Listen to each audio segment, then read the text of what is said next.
नमस्कार, आदाब। आपके साथ मैं स्मिता शर्मा हूँ। आप देख रहे हैं मेरा YouTube station Smita Sharma journalist. आज मंगलवार का दिन है और अगर आप दिल्ली एनसीआर रीजन में खास करके रहते हैं या फिर वहाँ आए हुए हैं एक विशेष मकसद के साथ ग्लोबल एआई समिट में शिरकत करने के लिए, तो आपको पता ही है कि इस वक्त दिल्ली की सड़कों पर कोहराम सा मचने जा रहा है, क्योंकि बहुत सारे ऐसे दुनिया भर के देश हैं जिनके प्रधानमंत्री, राष्ट्रपति वो पहुंच रहे हैं इस शिखर वार्ता में शामिल होने के लिए। दुनिया भर से कौन कौन है ये, उसके बारे में भी आपको बताऊंगी। और इसे लेकर जाहिर सी बात है, प्रधानमंत्री नरेंद्र मोदी हों, आईटी मिनिस्टर अश्विनी वैष्णव, तमाम जितने भी जो पीआईबी के हैंडल्स हैं, सरकारी कैबिनेट मिनिस्टर्स हैं, वो सब ट्वीट किए जा रहे हैं, रील्स बनाए जा रहे हैं और रील्स को प्रमोट किए जा रहे हैं कि ये एक तरीके से इंडिया के लिए एक बहुत बड़ा लीप फॉरवर्ड है in the world of artificial intelligence. जो सही है, ठीक है, इसकी सराहना होनी चाहिए कि एक कोशिश है। ग्लोबल साउथ की आवाज़ हम बोलते हैं इंडिया को, यानी कि जो डेवलपिंग इकोनॉमीज़ हैं, जो डेवलप्ड वर्ल्ड का हिस्सा नहीं है, और वहाँ आर्टिफिशियल इंटेलिजेंस को लेकर क्योंकि इतनी चर्चा होती है आज की तारीख में, ये कहा जाता है कि एआई की वजह से आपकी नौकरियाँ चली जाएंगी अगर आपने अपस्किलिंग नहीं की। पुनीत चांडोक जो कि प्रेसिडेंट हैं माइक्रोसॉफ्ट इंडिया के साउथ एशिया के, उन्होंने तो ये तक कहा है कि the next generation of AI businesses will be built on AI, not just clouds. तो एआई पर ही जो है वो बिल्ड होंगी और AI will not kill jobs but will unbundle jobs, कि वो नौकरियों को मारने नहीं वाला है लेकिन नौकरियों को अनबंडल करेगा। एंड आप लोगों को भी और हमें भी जो है खुद को एक तरीके से लगातार लर्न करना पड़ेगा, सीखना पड़ेगा एआई को। अगर आप नहीं सीख रहे तो फिर आप पीछे रह जाएंगे। ये बात है, ठीक है। और इसीलिए भारत में जहाँ हम 140 करोड़ की आबादी की बात करते हैं, अगर हमें फ्यूचर प्रिपरेशन करनी है, भविष्य के लिए हमारे जो वर्कफोर्स है उसको स्किल्ड करना है कि उनकी जॉब्स बनी रहें, नौकरियां बनी रहें, स्किल्ड प्रोफेशनल्स हों, तो एआई में ये जोर देना चाहिए। और इसीलिए ये जो एआई ग्लोबल समिट है, इसको लेकर बहुत चर्चाएं हैं। लेकिन मैं ये व्लॉग क्यों कर रही हूँ? एक तरफ जहाँ मैं बताऊँगी कि इस ग्लोबल समिट में आखिर कौन कौन शिरकत कर रहे हैं, लेकिन दूसरी तरफ पहले दिन, क्योंकि ये 16 से 20 फरवरी तक जारी है ये समिट मीटिंग, और 16 फरवरी को इनॉग्रेशन के बाद एआई समिट के साथ साथ चल रहे एआई इम्पैक्ट एक्सपो या जो एग्जीबिशन चल रहा है, उसमें जिस तरह की लगातार लोगों की फीडबैक और रिपोर्ट्स आ रही हैं, वो बेहद ही चिंताजनक और शर्मनाक है कि हम आखिर किस तरीके से कैसा एक इवेंट शोकेस करना चाह रहे हैं दुनिया भर के लिए, जिस इवेंट की इतनी ज़्यादा छींचा लेदर हो रही है। वो मैं क्यों कहूँगी वो भी आपको बताती हूँ। देखिए, जहाँ तक इसके गेस्ट लिस्ट का सवाल है, इसमें करीब करीब आपके 20 ऐसे हेड्स ऑफ स्टेट्स और गवर्नमेंट्स हैं, जिसमें आपके भूटान के प्रधानमंत्री शेरिंग टॉब्गे, बोलीविया के वाइस प्रेसिडेंट, ब्राज़ील के प्रेसिडेंट मिस्टर लूला, साथ ही फ्रांस के राष्ट्रपति इमैनुअल मैक्रोन जो कि मुंबई पहुंच चुके हैं, जहां प्रधानमंत्री नरेंद्र मोदी से आज औपचारिक मुलाकात करेंगे, बातचीत करेंगे। श्रीलंका के राष्ट्रपति अनुराकुमार दिसानायके, स्विट्ज़रलैंड के प्रेसिडेंट गाय पारमेलिन, तमाम ऐसे लोग हैं। यूएई के शेख खालिद बिन मोहम्मद बिन जायद हैं जो कि क्राउन प्रिंस हैं दुबई के, अबू धाबी के। ये तमाम लोग पहुंच रहे हैं। और ये जो भारत मंडपम है, जिससे पहले हम दिल्ली में प्रगति मैदान बोलते थे, जहाँ ट्रेड फेयर्स हुआ करते थे, एग्जीबिशन हुआ करते थे, प्रगति मैदान में इसका आयोजन किया जा रहा है। Side events, fire side conversations, fire side chats, वो अलग अलग इवेंट्स में भी, वो अलग अलग वेन्यूज़ पर भी चल रहे हैं। और इस इवेंट में कुल मिलाकर जो एआई इम्पैक्ट समिट हो रहा है 2026 का, इसमें भारत समेत दुनिया भर से करीब 2.5 लाख रजिस्ट्रेशंस की खबर है। तो बहुत भारी तादाद में यहाँ पर लोग आ रहे हैं। सब में एक उत्सुकता है, सब में एक जिज्ञासा है, और इंडिया को एक स्टार्टअप नेशन के तौर पर देखा जाता है। हम एआई में कम्पीट करने की कोशिश कर रहे हैं। एआई में हम एक्चुअली जो एआई है उसमें हम काफ़ी पीछे हैं। उसमें आप यूएस को देख लें, चीन को देख लें, यूरोप को देख लें, उन सब से बहुत पीछे है रेस्ट ऑफ द वर्ल्ड। और रेस्ट ऑफ द वर्ल्ड में हम लोग कहीं हैं, क्योंकि हमारी जो एआई की जो भी लर्निंग हो रही है वो ज़्यादातर लैंग्वेज लर्निंग मॉडल्स पर हो रही है। जो रिसर्च जिस तरीके से हम देखते हैं चाइना में है, अमेरिका में है, जब हम एआई की बात करते हैं, उस लेवल पर अभी हम बिल्कुल भी नहीं हैं, उसके आसपास भी नहीं हैं। वो अलग बात है, उसका मतलब ये नहीं है कि आप कोशिशें नहीं करें लीप फॉरवर्ड करने की। लेकिन ये जो एआई समिट है, इसमें जो एग्जीबिशन किया जा रहा है पैरेलल, जिसका उद्घाटन सोमवार शाम को प्रधानमंत्री मोदी ने किया, इसमें कम से कम 600 स्टार्टअप्स हैं जो हिस्सा ले रही हैं और 300 पवेलियंस बनाए गए हैं। ये वही भारत मंडपम है जहाँ G20 शिखर वार्ता को भी आयोजित किया गया था, जब भारत ने उसे होस्ट किया था। और ये जो पवेलियंस बनाई गई हैं, उन पवेलियंस में 13 कम से कम अलग अलग मुल्कों के पवेलियंस हैं, जैसे कि Australia, Japan, Russia, United kingdom, France, Germany, साथ ही इटली भी, क्योंकि आर्टिफिशियल इंटेलिजेंस पर बातें होनी हैं। तो तमाम ऐसे लोग हैं। और इसका जब उद्घाटन किया प्रधानमंत्री नरेंद्र मोदी, तो उनके साथ अश्विनी वैष्णव भी थे। वो तो रील मंत्री हैं ही, जगह जगह रील बना ही रहे थे। प्रधानमंत्री मोदी ने जायज़ा लिया रिलायंस के स्टॉल का, तमाम दूसरे स्टॉल्स का। ठीक है, ऑप्टिक्स अच्छी है, लेकिन इसकी वजह से जो लोगों को दिक्कत हुई, मैं आपको अब वो बताती हूँ कि हाहाकार सा मचा हुआ है। अगर आप सोशल मीडिया पर जाएंगे, तमाम ऐसे रिएक्शंस आ रहे हैं जिसे देखकर लगेगा कि हम शर्म से जो है अपना सिर झुका ले कि हम आखिर ये कैसा ग्लोबल इवेंट ऑर्गेनाइज कर रहे हैं।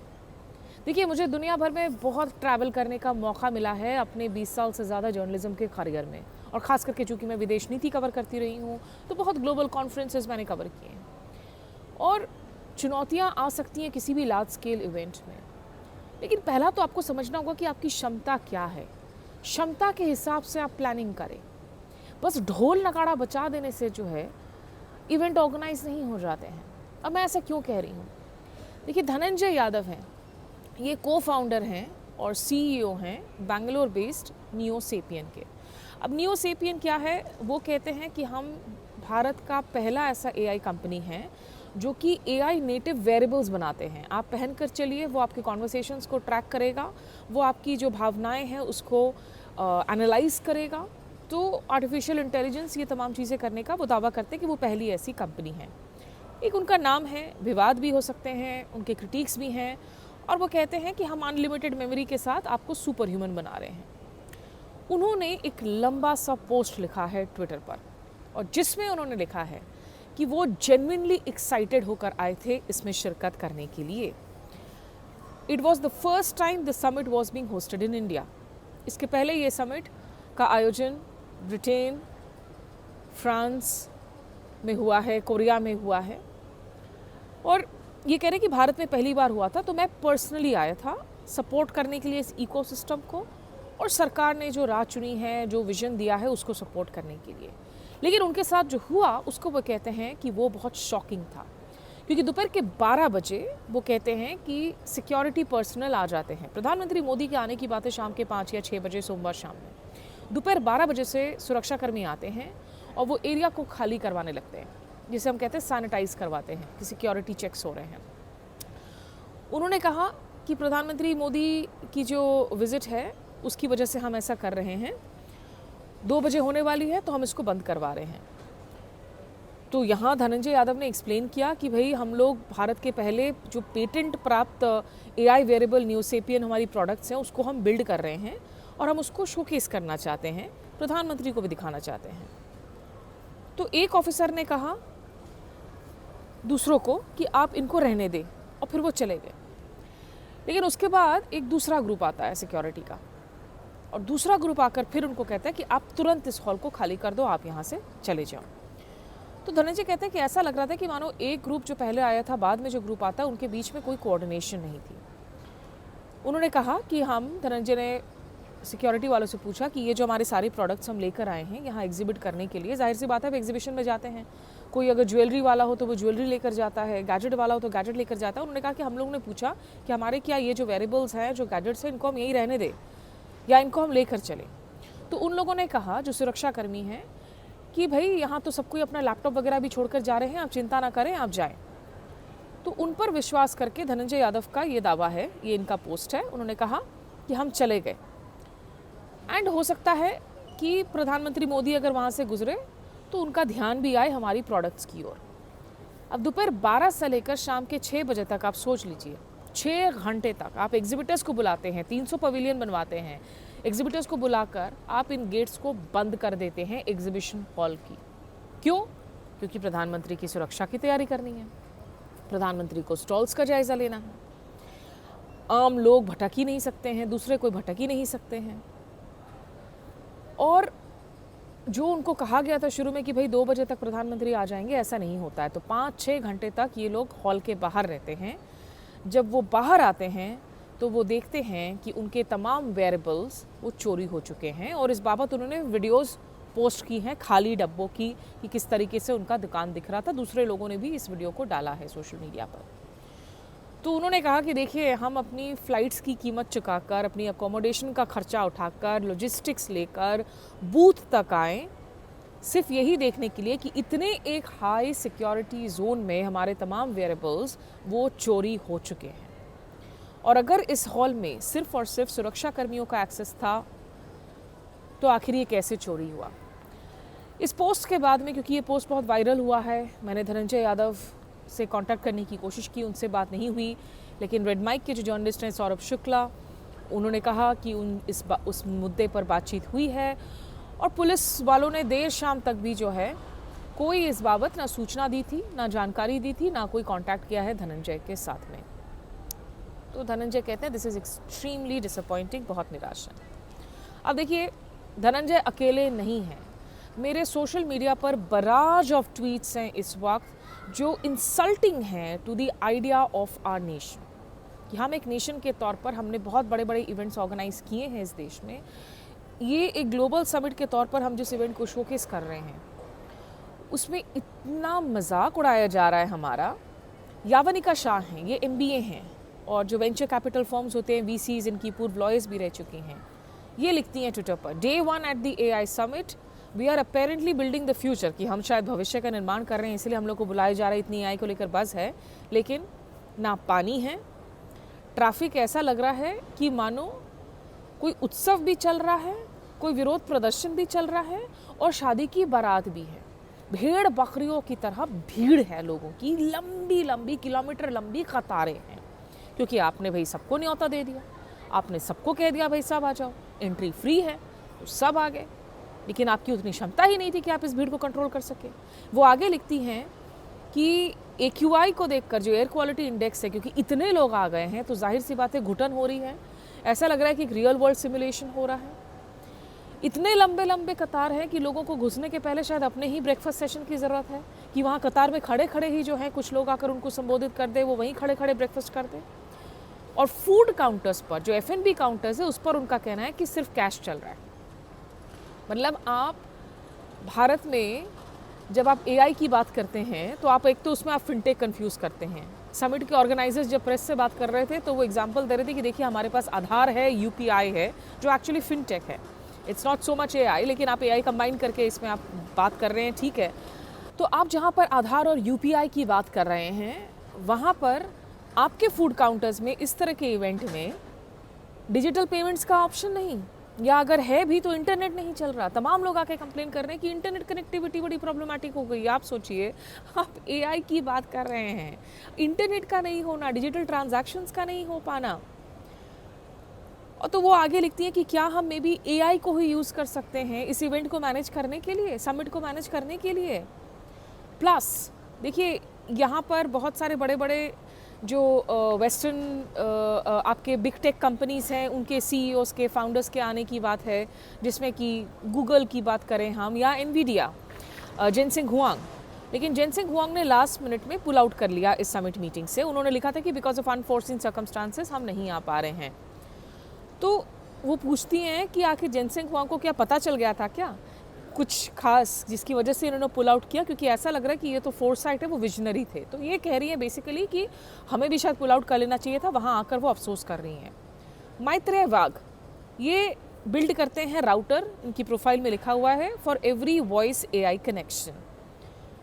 इन्होंने बड़ा एक मजाकिया पोस्ट लिखा, वो भी वायरल हुआ, जिसमें इन्होंने कहा कि ये सारी गेट्स क्लोज हो गई हैं, तो मैं AI समिट में अपने ही बूथ को, जिस बूथ के लिए उन्होंने बुकिंग की, वो दिल्ली आए, पूरी लॉजिस्टिक्स अरेंजमेंट की है, उन्होंने कहा कि मैं अपने ही बूथ को एक्सेस नहीं कर पा रहा हूँ। उस बूथ का मैं ही मालिक हूँ जिस बूथ को हमने लगाया है, लेकिन मैं एक्सेस नहीं कर पा रहा हूँ।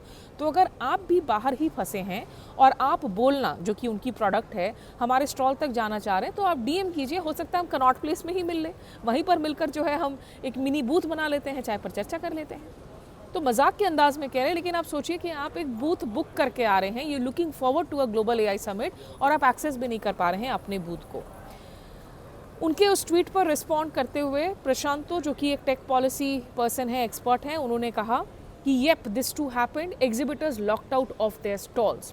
घंटों तक बाहर कतार लगी रही, अंदर प्रधानमंत्री आने वाले हैं, वो सुरक्षा चेक के नाम पर जो है लोगों को घुसने नहीं दिया, गेट्स बंद कर दिए गए, एग्जिबिटर्स बाहर ही फंसे रह गए। प्रशांतु ने कहा कि 30 मिनट लगे मुझे प्रगति मैदान एंटर करने में गेट नंबर 4 से और भारत मंडपम पहुंचने के लिए, और उसके बाद अलग 65 मिनट लगे भारत मंडपम की सिक्योरिटी क्यू को क्लियर अप करने के लिए, और फिर हाफ एन आवर हमें और लगा क्योंकि हॉल पूरा फुल था। तो मतलब आप सोच लीजिए 30 मिनट, 65 मिनट और फिर 40 मिनट, कितने मिनट हो गए? 130 मिनट। मतलब 2 घंटे, सवा 2 घंटे से ज़्यादा का वक्त इन्होंने लगाया, ये कह रहे हैं, हॉल में घुसने के लिए।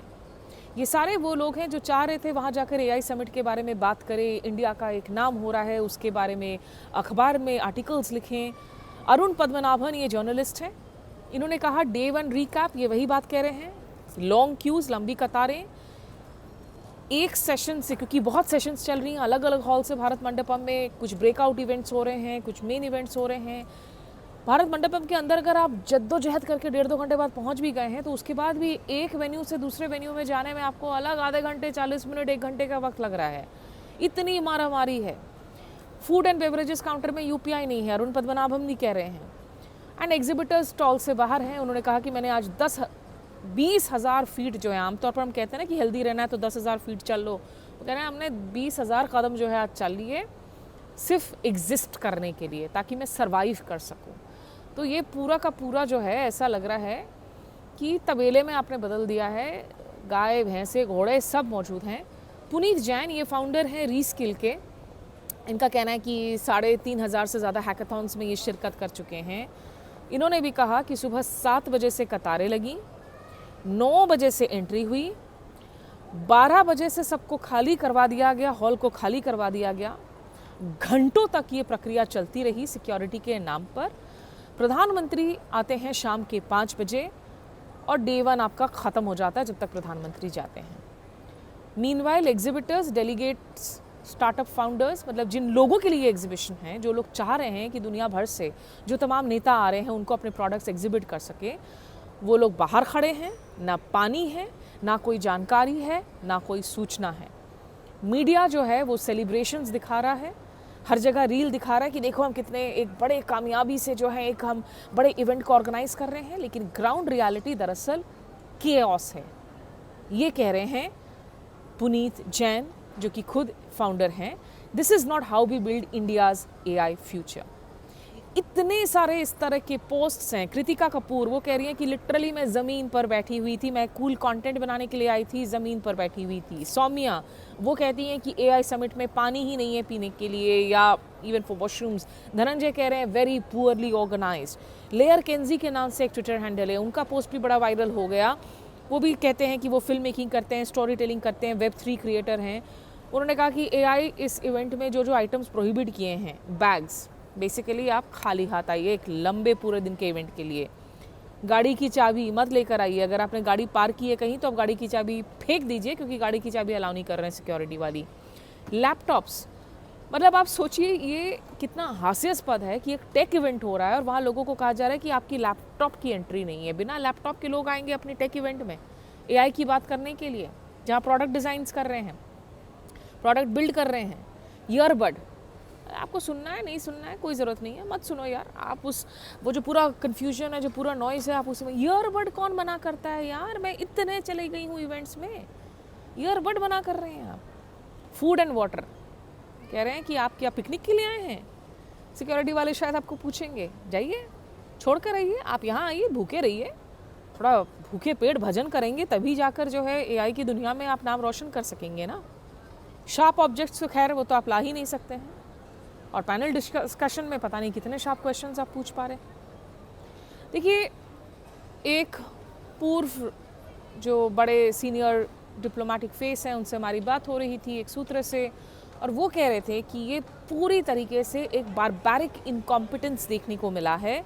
जहाँ तक दिल्ली पुलिस का सवाल है, उनकी असंवेदनहीनता है, असंवेदनशीलता है, और पूरे इवेंट में फोकस किया गया नंबर्स पर, ना कि इस इवेंट को ऑर्गेनाइज करने के लिए। आपको बता दें कि भारत मंडपम ये वही हॉल है जहां अभी कुछ दिनों पहले आपकी जब प्लास्ट इंडिया एक प्राइवेट इवेंट ऑर्गेनाइज किया गया था, तो उसमें करीब 5 लाख विजिटर्स आए थे 5 दिनों में। हर रोज़ करीब 1 लाख विजिटर्स आ रहे थे। सब 1000 रुपये की एक एंट्री फ़ी लगाई गई थी सब पर। तो ऐसा नहीं था कि भीड़ कहीं से भी आ गई, चारों तरफ से आ गई और एकदम अनकंट्रोलेबल हो गई। एंड इवेंट क्लासी था, इवेंट स्मूथ था।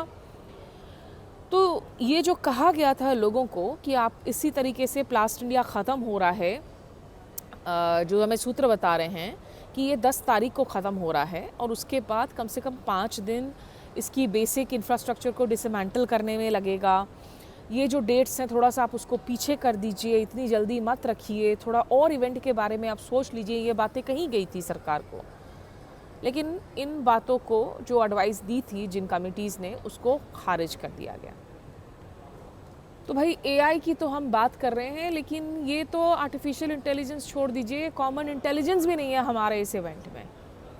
क्यों हम देश को इस तरीके से शर्मसार कर रहे हैं? क्यों हम खुद को एम्बैरस कर रहे हैं on the global stage? Social media पर आप जितने भी रील चलाइए, आप जाकर देखिए ग्राउंड में कितनी दिक्कतें हुई हैं लोगों को घंटों घंटों तक कतार में खड़े रहने के लिए, बिना पानी के, बिना सुविधा के, बिना क्लैरिटी के, बिना सूचना के। मजाक बना दिया है आपने। हर चीज़ को रील बनाकर आप आगे निकाल लेंगे। इवेंट्स करना है, कीजिए, अच्छे से कीजिए, ठीक से सोच कर कीजिए, प्लान करके कीजिए। सिर्फ इसलिए मत कीजिए कि हर जगह प्रधानमंत्री का फ़ोटो आप चिपका सकें। सिर्फ इसलिए मत कीजिए कि हर जगह प्रधानमंत्री नरेंद्र मोदी दिख जाए स्टॉल्स को इनॉग्रेट करते हुए। आप तो प्रधानमंत्री जी को एम्बैरस करवा रहे हैं ऐसा कुछ करके। मेटी को जवाब देना होगा। विदेश मंत्रालय ने कहा कि तमाम जो ऑर्गेनाइजेशन है वो मेटी की तरफ से हो रहा है, जो इलेक्ट्रॉनिक्स इंफॉर्मेशन टेक्नोलॉजी मिनिस्ट्री है। मेटी को जवाब देना होगा। कौन है आपके वेंडर्स, कौन है आपके इवेंट मैनेजर्स, किसने इस तरीके से इवेंट को ऑर्गेनाइज किया? 3 दिन अभी और बाकी है। पता नहीं लोग वापस आएंगे या नहीं इस तरह का रिएक्शन देखकर। मुख्यधारा की मीडिया तो इन बातों को नहीं उजागर करेगी, लेकिन सोशल मीडिया पर कम से कम ये बात सही है आज की तारीख में कि आप खबरों को अब you can't brush them under the carpet. कुछ गलत हो रहा है तो भाई कहीं ना कहीं तो लोग बोलेंगे ही। ये और बात है कि जो लोग लिख रहे हैं, हो सकता है पुलिस वाले उनकी ग्रीवेंस पर एक्ट करने की जगह उन्हीं पर जाकर FIR छाप दें, वो भी मुमकिन है। धनंजय जी बचकर रहिएगा, पता नहीं आगे क्या हो। आप लोग तो इसलिए अपनी प्रॉब्लम्स को उजागर कर रहे हैं कि चलो कम से कम कोई सुन ले। शायद कोई शीर्ष नेता, वैष्णव जी और प्रधानमंत्री पता नहीं सुनेंगे या नहीं सुनेंगे, लेकिन कोई और सुन ले, कोई ब्यूरोक्रेट सुन ले, कुछ ग्रीवेंसेस को सॉल्व किया जाए ताकि सही में लोग आएँ, एक अच्छे इवेंट को देखें, भारत का एक अच्छा नाम लेकर जाएं, भारत का नाम रोशन हो दुनिया भर में। लेकिन नहीं, चांसेस हैं भाई साहब, आपके खिलाफ हो सकती हैं एजेंसियां आए, देखिए, क्योंकि आपने शिकायत की है। कहा जाएगा आप एंटी नेशनल हैं, आपकी ब्रांडिंग की जाएगी, किसके फॉरेन पेमेंट पे हैं आप जो आप ये काम कर रहे हैं। बहरहाल ये बातें कुछ करनी थी, मैंने सोचा कि सुबह सुबह जो है, आप समझ रहे होंगे दिल्ली एयरपोर्ट पर हूँ। एयरपोर्ट तो अच्छा है हमारा, ऐसा नहीं है कि हम अच्छा इंफ्रास्ट्रक्चर नहीं बनाते हैं, लेकिन बहुत चीज़ें जो गलत हो रही हैं ना, ये जो रील का भूत लोगों के दिमाग पे घूम रहा है, रील से आगे ही नहीं बढ़ना चाह रहे हम। रील और रियल में बहुत फ़र्क है, इस फ़र्क को समझिए, इस फ़र्क को आप स्वीकारिए और जो गलतियां हो रही हैं उस पर काम कीजिए, जो खामियां हैं उस पर काम कीजिए। देश का नाम रोशन करना है तो हकीकत से परे मत रहिए, ताकि सही में ब्रांड इंडिया को हम विश्व मंच पर प्राउडली प्रेजेंट कर सकें। मेरे साथ जुड़ने के लिए शुक्रिया, नमस्कार, आदाब।